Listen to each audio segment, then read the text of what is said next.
Hi, everyone. Welcome to Textile Talks. I'm Lucy Shakin, SAQA's Communications Coordinator and your Textile Talks organizer. I'm Zooming to you today from Philadelphia, where it is a gorgeous day, and our speaker, our Mertens, is zooming in from his current artist in residency in Ireland. We would love it if you would say hi in the chat and let us know where you're tuning in from. Textile Talks are presented by the International Quilt Museum, Quilt Alliance, Studio Art Quilt Associates, or SAQA, and Surface Design Association. We love bringing you these free programs every week thanks to the support of our sponsors and contributions from viewers like you.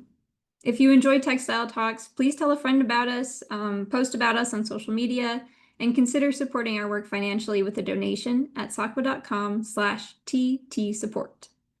And if you would like to be on Textile Talks, we have an open call for speakers for the 2026 season. We're looking for fiber artists with eye-catching visuals and a story to tell. The application process is very simple, and we would love to hear from you. The deadline for that is August 31st, and you can find that information at saqa.com/calls. I also want to let you know that viewers of Textile Talks get $20 off the first year of a new SAQA membership with code TALKS. That's TALKS. SAQA is a vibrant international creative community for anyone who loves art quilts. You can learn about what a SAQA membership has to offer at saqa.com/join. And now just some super quick Zoom notes. This is a webinar, so that means we can't see or hear you, but we can read your comments in the chat. We have live captions provided by the National Captioning Institute. You can turn these on or off by finding the CC or Live Captions button, which should be at the bottom of your screen if you're on a computer, or if you're on a mobile device, it's going to be in your settings. Please use the chat for commentary and greetings, which you're already doing. Thank you. And we will have time for Q&A at the end of today's program, so please put your questions in that Q&A box. Because Rob is in Ireland without Wi-Fi, we have pre-recorded his presentation, and he is here live to answer your questions at the end of the talk. We will crank the recording volume all the way up on our end, but you may want to grab a pair of headphones or be prepared to adjust your own speaker settings. If you have suggestions for ways we can improve or for topics you'd like to see in future textile talks, please let us know in the post-event survey. Today's program is Archaeology of the Body, artwork by R. Mertens. Rob is currently an associate professor of fine arts and head of the Fiber Arts and Weaving program at James Madison University in Virginia. His work triangulates between the poetics of electricity, the production of the hand, and artifacts of eschatology. And eschatology, because I had to look up this definition, is the part of theology concerned with death, judgment, and the final destiny of the soul and humankind. But Rob thinks of it more broadly, sort of as the study of last things, or of the last time something will ever happen. In Rob's artwork, he explores the temporal nature of fibers and sound, focused on a type of saudade that the writer Manuel de Melo states as a pleasure you suffer, an ailment you enjoy, or the melancholic joy of knowing that nothing lasts forever. Specifically, Archaeology of the Body is a series of work that examines the body as an archaeological site. What do we hold in our bodies that we choose to remember? And what are the things we can't forget? So with that, let's go ahead and get started. I'm going to share Rob's recording, and then after that is finished, we will talk a little bit about his artist in residence that he's at in Ireland, and we'll answer your questions. So here we go. My name is Rob Mertens. I'm an artist, curator, and educator living in the Shenandoah Valley in Virginia. In this presentation, I'll give you a brief insight into how I came to work in fiber arts and a recent series of artwork. I grew up in the Midwest and went to school in Chicago, initially for sound art. While I lived in Chicago, I interned at the Experimental Sound Studio, which is a nonprofit recording studio and audio archive. I also worked at Walk West Music, which is a production company that composes and produces music for film and television. However, in the final summer of my undergraduate program, I shifted to working with fibers. That summer, I stayed with my grandmother in Wisconsin, who taught me how to crochet, and I went to study abroad in Ireland, where I learned how to knit. In the middle, there's an image of my first fiber art project that combines knitting, crochet, and natural dyeing. Because I'm coming from a place not grounded in craft ideology, I've never felt that there are any rules to being an artist. The phrase, "you have to know the rules to be able to break them," has never made much sense to me, as I've never been told that there are rules, and thus I've never had any fear of breaking them.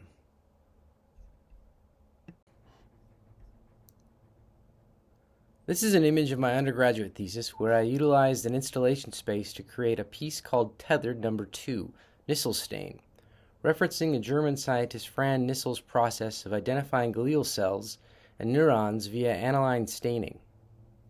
In this space, and for about a month, I taught visitors to crochet and knit, and asked the participants to attach whatever they made to the string wrapped around the walls, creating an impromptu cocoon form. What had drawn me to working in fibers was the literal and metaphoric ideas of connection or interconnection via loop string, collaborative making, and shared knowledge.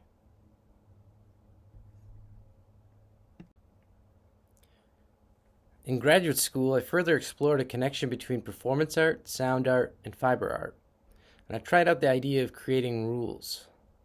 In this piece, Limiting Order, which had a duration of 1 week, I composed a loop soundtrack that played throughout the exhibition. This functioned as instructions in which I followed to create an improvised crocheted form. I was curious about the parallels between gestures or techniques in sound design intersecting with that of fiber arts. This work is informed by ideas of ritual, limitation, and improvisation, and the looped soundscape slowly drifted from mantra into a drone throughout each day as I performed.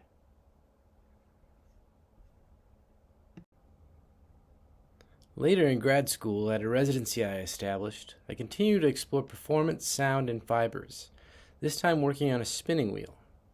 This piece was informed by the music performance Pendulum Music by Steve Reich. At the core of these experiments was the idea of finding parallels as an artistic practice, looking for connection points between multiple, seemingly unrelated things, and being mindful of the disconnections as meaningful fissures.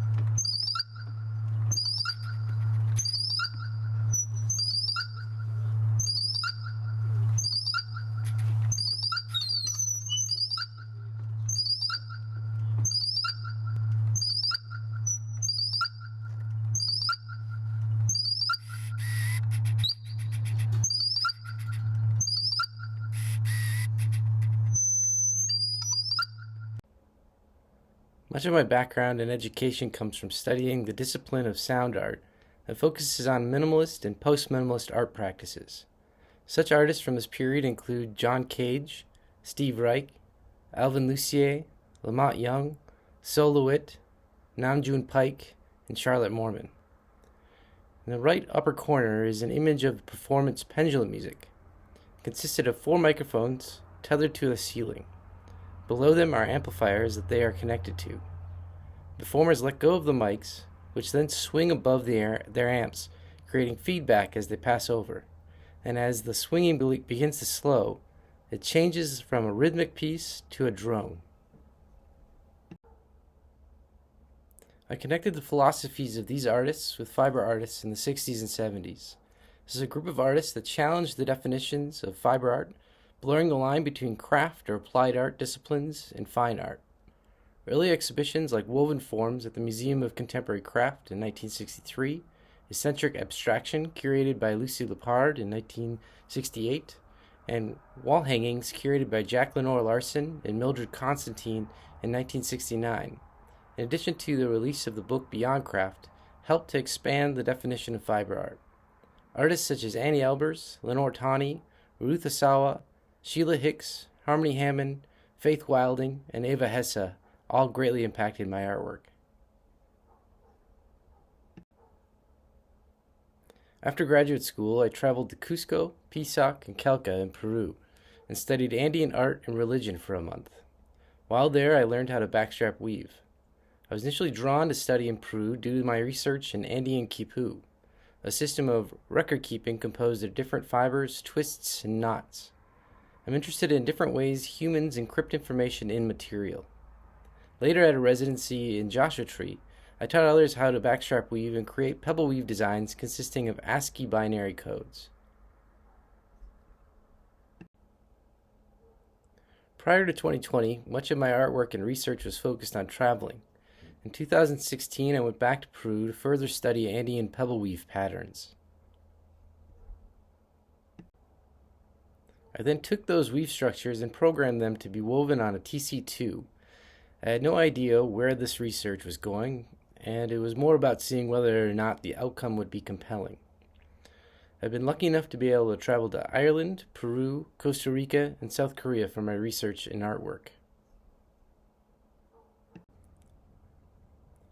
The weavings were eventually developed into a series of soundproofing panels. A challenge to this work is that I am not of Andean descent, nor were Annie Alvarez and Sheila Hicks, who both also studied weaving in Peru and Central America and have influenced my work. For this piece, I was wrestling with the line between cultural inspiration and cultural appropriation. The woven forms function as sound-canceling panels, and the composition used for the music in the piece, which is pointed directly at the panels, is from a Spanish Catholic priest and composer Francisco Guerrero. Guerrero lived from 1528 to 1590, which, as you know, is a truly terrible period in time in Peru due to the Spanish colonization. His compositions might have been heard by the oppressed and oppressors during this time. There is a case of a Magnificat, or an ancient Christian hymn, discovered in Lima, Peru, once thought to be an anonymous 18th century work, which turned out to be a work of Guerrero's. This piece is a transition piece. Rather than finding inspiration from abroad, I started to look more inward.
Jumping ahead to more current work, I'm going to show you a recent series of works I've been developing over the past 5 years.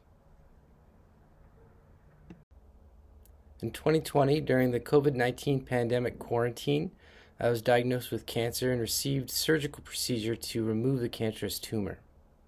This was a dramatic shift in my perception of myself and my artwork, and the experience led me to return to past work I created in 2010 with renewed interest. In addition to the experimental sound performance fiber art that I was doing in grad school, I also had a more traditional weaving project series, which I learned by studying with Barbara Setsu Pickett. From her, I began thinking about how different fibers techniques interconnect with each other, based off of her experimental resist dyeing and texturing practices. I began to think about how weaving, crochet, coiling, felting, and rust dyeing could all impact each other.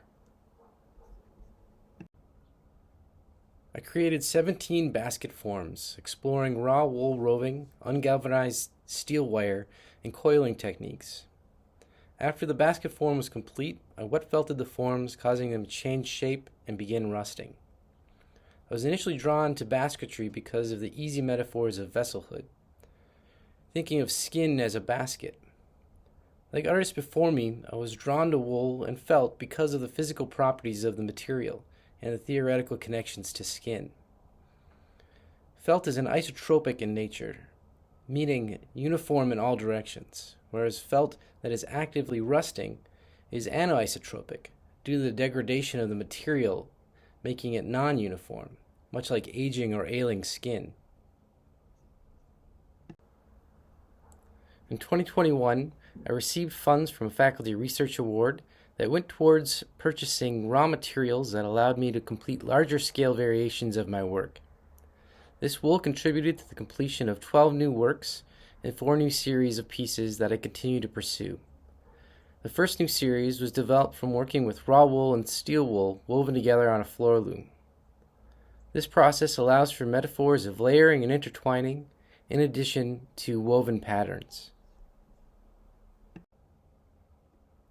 After the weaving is complete, it is then wet felted, which causes the wool to constrict and mat down, concealing the steel wool and starting the process of rusting.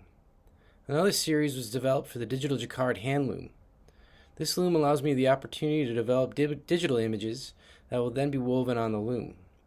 Similar to the floor loom, raw wool and steel wire were hand woven into the cloth and wet felted. The imagery in these cloths is derived from photographs of cancer surgery scars. Another series are industrial needle felted pieces with patterns derived from human lymph node systems. The pattern is created by staples and then rusted to create a secondary pattern of entropy. The names of these series mostly come from my amateur research in anthropology and thinking about the body as an archaeological dig site, as well as my interest in ancient systems of encoding information. Yet another series I developed includes more sculptural raw wool crocheted forms that are wet felted, causing the wool to shift in size and shape randomly. The colors developed on the wool also come from a rust patina and continue to change over time. A midden is an old human waste pile or refuse heap. Middens are an archive of ancient lifeways, and they provide a useful resource for archaeologists who wish to study the habits of past societies. I first started thinking about midden after reading The Fabric of Civilization by Virginia Postrel, specifically the section on Tyrian purple. Tyrian purple is a pigment made from the mucus of several species of murex snail. And historically, when the imperial purple became the next hot color of the ancient Mediterranean, massive heaps of snail carcasses were deposited by humans. In these pieces, I was thinking about the parallels of accumulation, the accumulation of waste, of excess, of the body out of control, of a society out of control. In Breathe, I combined coiled forms, felt, rust, and audio components. The sound of my breath emanated from the hanging sculptural form. Breath is a non-vocalized but very intimate sound which can both attract and repulse a listener, as it is both familiar and uncomfortable to hear. It is my hope that the juxtaposition of attraction and repulsion in this work was understood by the audience. These felt works are soft to the touch, but with the rust they become corroded and toxic.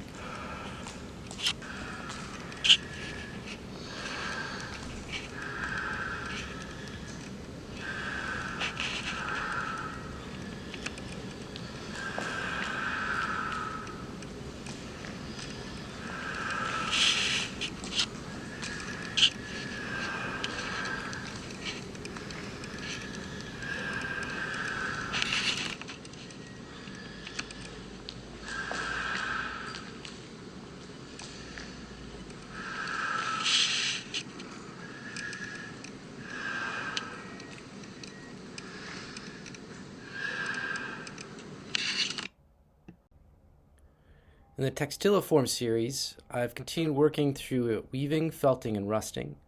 In these pieces, I'm working through ideas of layering both by accumulation of weft, as well as through the process of double cloth, or in these samples, quadruple cloth. There are 5 layers of weaving with intersecting raw wool weft, creating pockets and tunnels, which I then stuff with steel wool and wet felt. These pieces are also quadruple cloth, and I'm working to develop negative space and combining electronics and speakers within the woven structures. I've always loved the metaphors that can be gleaned from layering, like opportunities of masking, concealing, pocketing, tunneling, and channeling, creating pathways as well as covering others up. In May 2024, a second component of my research was completed, embracing entropy. In the same manner of the sculptural forms detailed before, I created wearable variations for 4 performers, as well as 2 new sculptural forms with audio components built into them. The sculptures function in playing a soundscape I created for the performance. The performative element of embracing entropy was developed with 4 dancer, choreographer, performance artists over 3 months. Rather than traditional rehearsals for the performance, the piece was devised remotely, with each performer developing their own gestural vocabulary. The sound was composed of audio recordings collected from my body, my heartbeat, breath, joints, stomach, processed with various effects such as distortion and delay. Additionally, there is a sample of a traditional Scottish walking song. In embracing entropy, I continued to work through ideas of acceptance and ephemerality. However, this work also addresses ideas of community and isolation that often comes with unseen illness.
The last series of this body of work is called Engaging Entropy.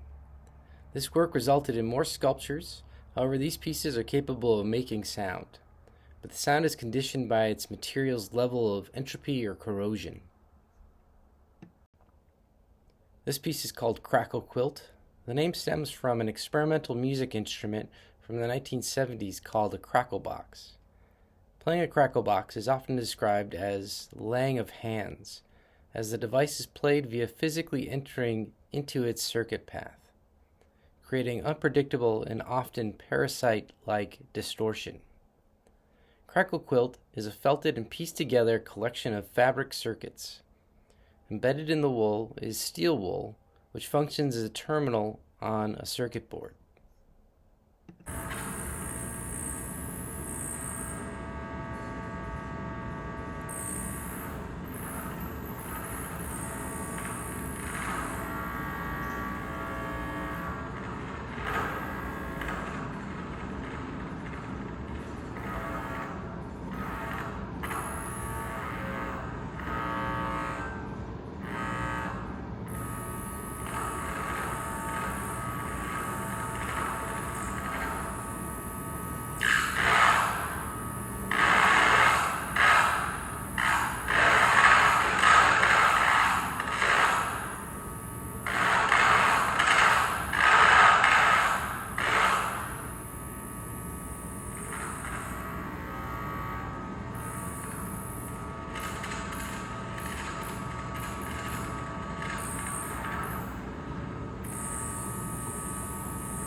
Like Crackle Quilt, I have been developing more variations of felted interfaces for sound.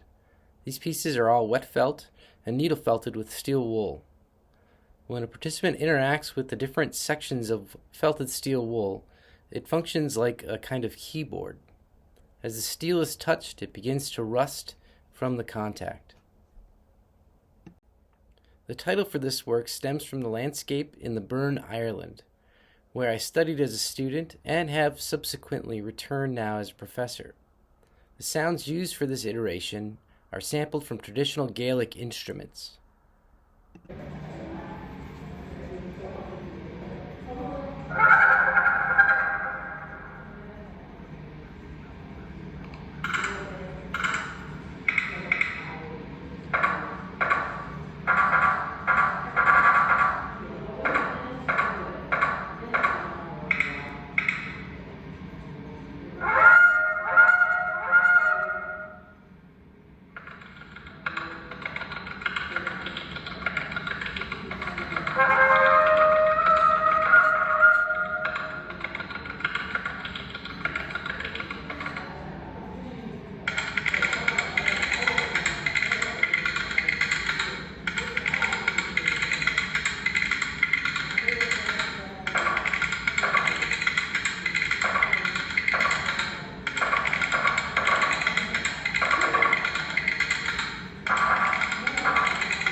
This is another piece from that series.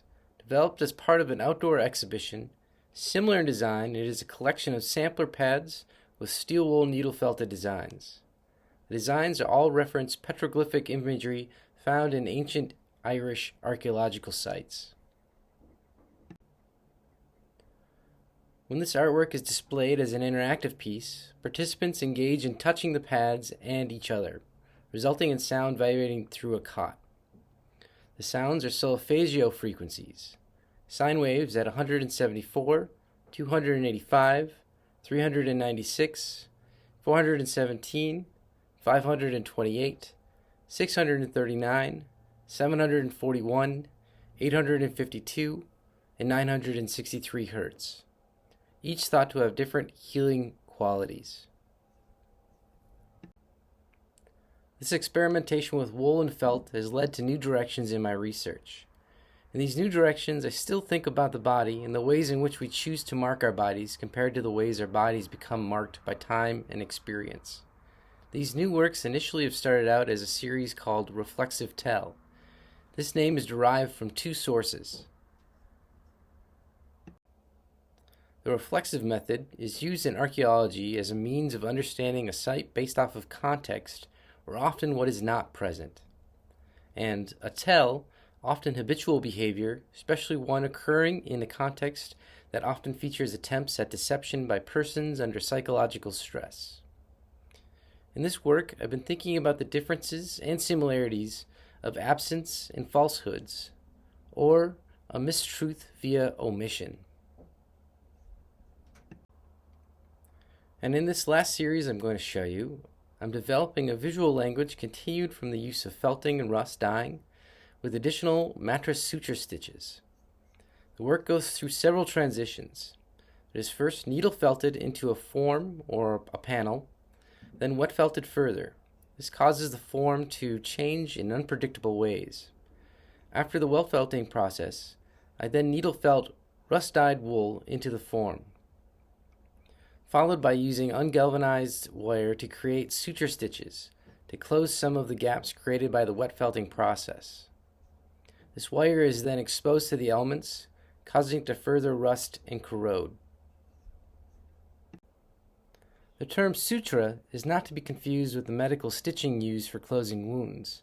It is a Norwegian word meaning to utter a complaining cry, or a cry of suffering. This research is a way for me to grasp at how individuals and societies choose to remember and heal, or intentionally ignore and decay. Thank you for allowing me time to share my work with you today.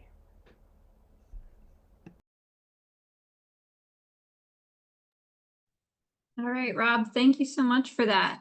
I'll invite you now to turn on your microphone and video.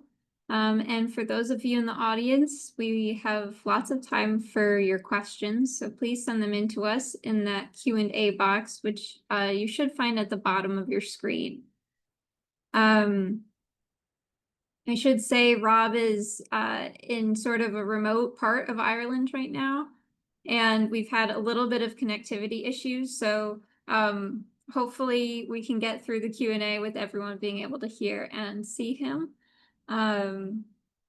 But if we need to mess around with it, we'll see what we can do.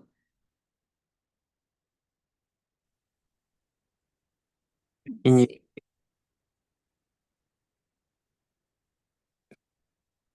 Rob, let's see if we can hear you. okay, I'll keep talking. You let me know if you can hear me. Okay. All right, loud and clear for the moment, so let's hope that stays. I wanted to start by asking you a little bit about your residency. Could you tell us about where you are and what you've been up to or what your plans are? Sure. Let's see. I arrived in Ireland on Friday last week, and so it's not been quite a week yet. I'm at a residency called the Kilrealig project, which is something I was started in the 1990s by Noelle Sharp.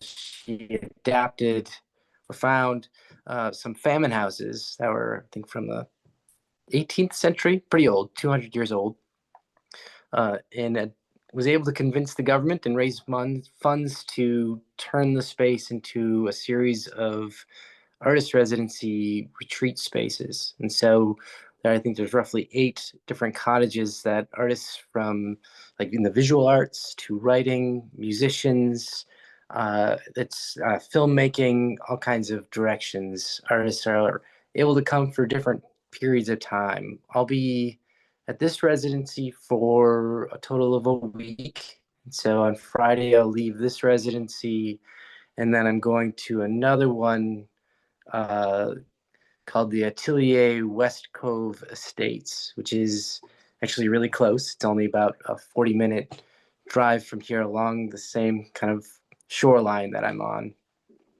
One of the things that really makes this residency, the one I'm currently participating with, actually both of them, but this one especially different, is that it's right along a cliff edge. And so, like, dogs and like children aren't allowed at this residency just for safety reasons. Because if I walk maybe 50 feet in one direction, I'll fall down a hill and fall off a cliff into the ocean. It's pretty spectacular. When I drove in, you're kind of driving through these very narrow roads, kind of really tall gardens on the side, and then it just opens up into like the edge of the world. It's a really, really amazing place. Let's see, and what I've been doing here, mostly I've been researching different petroglyphs and ancient sites. Just a little bit further down from these cottages, there's a early Christian slash, I guess it would still be Christian, but kind of pre-Christian uh, site that's got some headstones, not headstones, I can call them standing stones, that have some carvings in them. And so I've been able to go down and take a look at the space. It's like a 10-minute walk, and you see these old walls that are probably somewhere around 1600 years old. To just be in that kind of space is unreal. Yesterday, I went to Skellig Michael, which people know because of the Star Wars movies. But prior to those Star Wars movies, they are a series of monasteries that are on an island that's just a big rock sticking out of the water. It's pretty incredible. And monks lived there from roughly like 500 AD to 1200, I think the 13th century, so 1200s. So almost 700 years they lived on this remote giant rock sticking out of the ocean, and built this incredible collection of I guess it's a monastery technically. There's like they look like beehive kind of spaces. It's like 200 steps up, maybe I don't remember how far of a climb you go. It feels like 1,000 feet straight up into these monastery, into the clouds. So I've been studying a lot of ancient sites in Ireland. Not always specifically focusing on Christianity. I'm really interested in the intersection of pre-Christianity, early Christianity with pagan and uh, different Irish religions. And so I'm really looking at that space. And I've been doing a lot of stitching and felting and audio recording. And it may be too early to answer this question because I know you're in the first, I think, third of the residency, but do you know, or do you have a sense of how all this research is going to show up in your future work, or how this environment is influencing you? Yeah, I've got some idea. It's kind of all over the place. I feel like what I've been doing recently is I brought a bunch of stuff to work on just to have something to get the creative juices flowing, and it's starting to open to different ideas I've had. Like I have a proposal that I'd like to come back next summer. I'm already thinking about like coming back to Ireland for the rest of my life, but next summer to do something on the other side of the island in Dublin. There's some really large uh, pre-Christian burial mounds that have incredible petroglyphs carved into the space, and convert these petroglyphs into embroidery patterns, a repeat embroidery kind of patterns, as well as also recordings and find standing waves, because they're kind of crypt spaces. And so they'll have really interesting acoustics.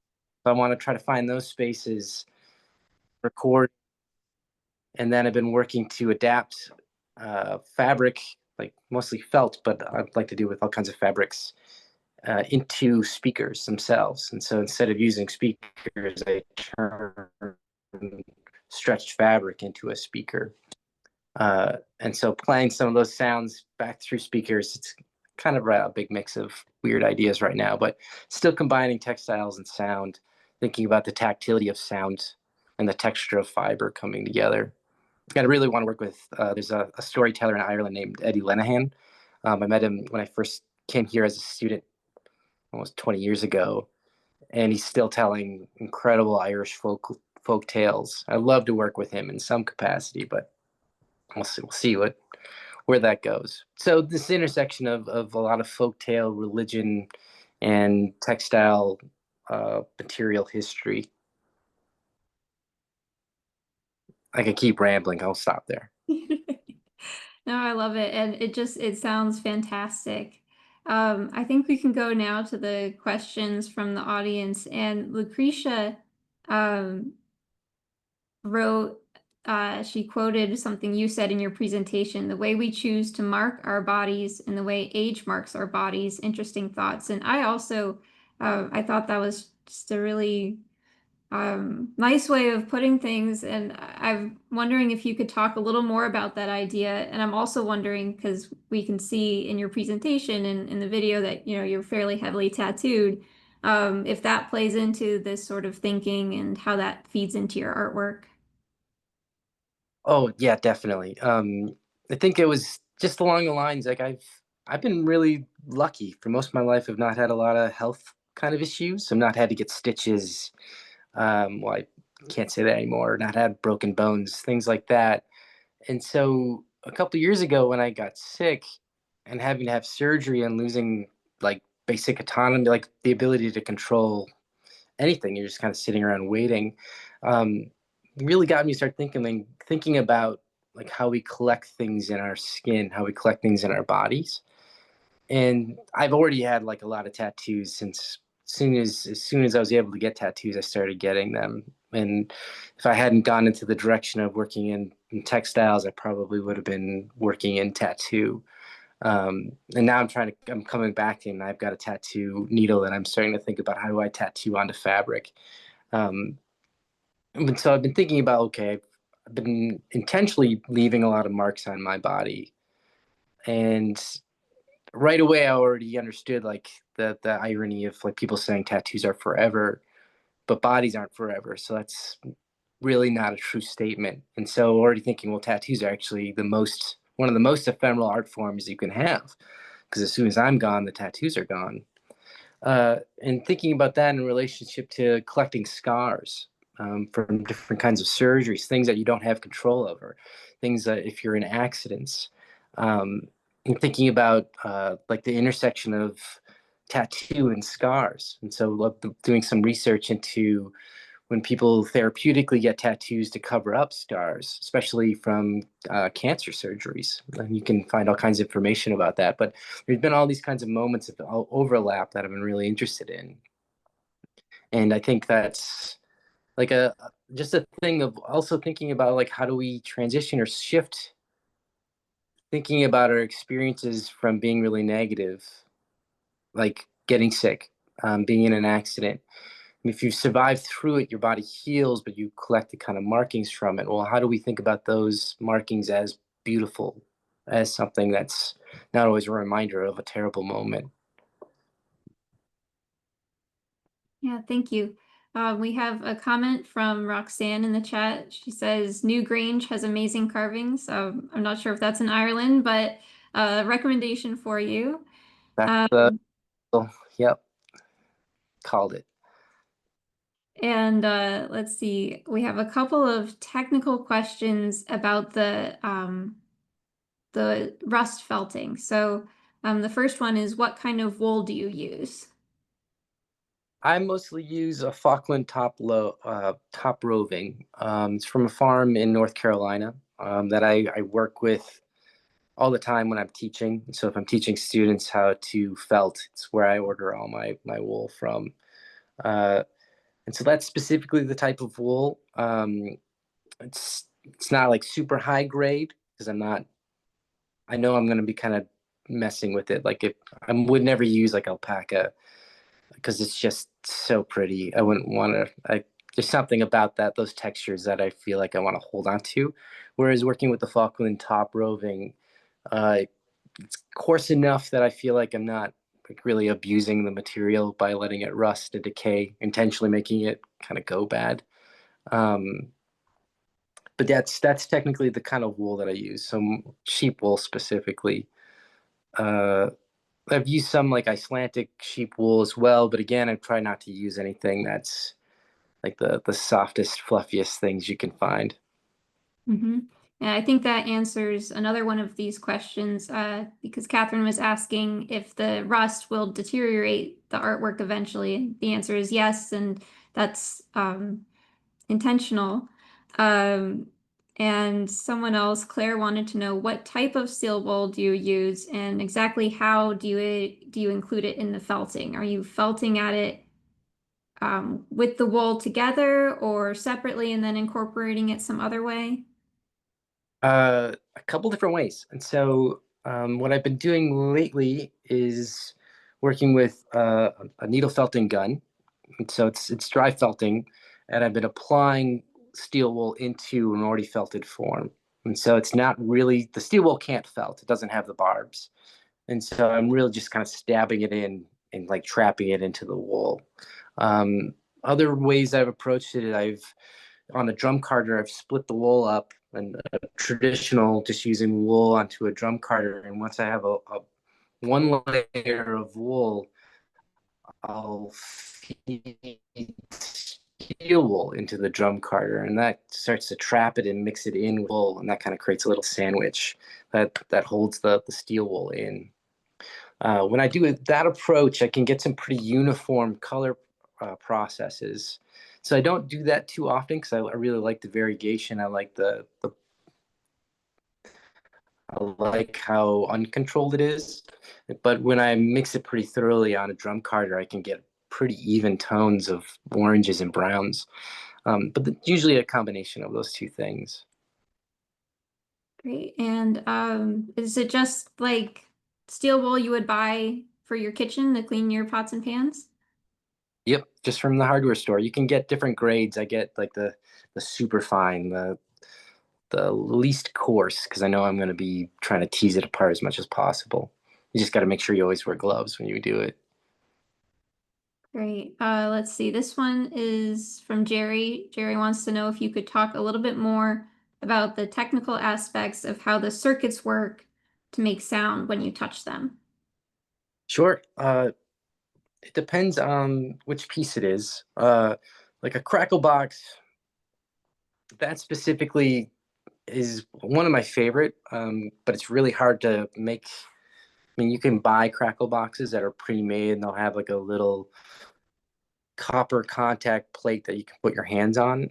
And that works. You can use those. They're often used for musicians to kind of create some weird, strange electronic effects. But you can just use any kind of battery powered radio. So early pieces that I was using kind of a crackle box effect is just actual little battery powered radios, breaking them apart, and then you just stick your hand in them. So what I would do is I intentionally leave a couple feeds of material that's either like I have some in front of me, some conductive thread, which is just metal thread. And I would integrate that into certain areas and resistors on the circuit board, and then stitch that into a material, or just create leads like in the crackle box quilt piece. I may have loosely called a quilt, maybe because of the wool and the steel wools, maybe the batting. Um, and so I have your certain spots that I've fed a bunch of different lines that then run into a circuit board. Uh, and so when I touch it, I'm just instead of going directly to the circuit board, I've kind of extended that circuit board into these felt panels. Um, Other approaches you can use, there's this is a really fun and quick way to start going. I feel like I'm advertising other companies now, but something called Touch Me is by Playtronic. They're kind of like toys. They're not terribly expensive. You don't have a lot of control over how they choose to program them. But they're really easy to start working with. Mostly if you go online, you'll see people hooking them up to bananas for some reason. But you can do way more interesting things than hooking them up to fruit. Uh, and so if you don't have time to solder and to do any kind of modular, like actual hardware, it becomes a really nice in-between interface you can work quickly with. Um, Other than that, mostly I work digitally. I don't do a lot of hardware hacking or anything like that anymore. All right, and Lori wants to know about working on the piece with the dancers. She said, I'd love to hear about how it is for you to experience your work through dance and choreography. More specifically, how witnessing your work interpreted slash respoken slash touched through dance and others' bodies has been for you. And I'm curious also, did you choreograph that or what was that process like? I definitely can't claim any credit for choreographing that. I mean, it depends on how you define choreographing. I found I worked with a couple of the performers in that piece as students and then also as co-professors at JMU. And so I knew everybody in some capacity, other than Taylor, was a local artist in Virginia who also works a lot with wool and performance. And so we're really just completely lucky that I was able to meet her. But really just reached out to them, asked them if they wanted to perform on a piece, and early on I knew we wouldn't really be able to get into the same space together. Some people are local, some people are from in different states, and so I knew that it would have to be something that people choreographed on their own when they started to think about that piece. So we just talked about overall ideas for the work via Zoom, like we're doing now. And initially, I was researching different kinds of stretches that people who survived cancer could use as a form of therapy. And so that was kind of a starting point for me to think about what does a performance look like when it's a series of stretches, of breathing exercises, of slow, deliberate, things that are very private kind of movements. And I let the performers kind of pick their own path and just a kind of a starting space, and they had access to the sound. And so that was an opportunity for them to think about how they wanted to match their movement to the sound or disregard it. Uh, Part of working that way, and I don't know that I could ever be a choreographer because I want them to do something that I wouldn't be able to think of. Um, and so that was a beauty to that kind of choreography. That was a dream come true. I've always wanted to work with performers. I've always, but in default, just like turn myself into the performer, and I'm not. I wouldn't say I'm much of a performer to start with. Uh, and so the opportunity to work with trained dancers was just unreal, and choreographers and performance artists. They all have their own experimental art practices, and to see how those things come together, I don't know if that piece could actually ever work again without those four people. It just was kind of a magic moment of four performers who would be able to key into this kind of work almost immediately and really run with it. Yeah, I'm still rambly. Sorry. No, that's perfect. And I think we have time for just one more question, which is from Stephanie. And Stephanie asks, where can we experience your work? So do you have any shows coming up or do you want to tell us your website or anything like that? Sure. My website is robertmertensartist.com. Pretty straightforward, I guess. And then I'm on Instagram. It's R Mertens Artist on Instagram. You'll probably see a lot of pictures of Ireland if you go on the Instagram right now. It's like the only reason I have an Instagram account during summer. Let's see. And then I'll have, I think, one show in Harrisonburg. That's at the university, at James Madison University in the Duke Hall Gallery. That'll be opening up in September.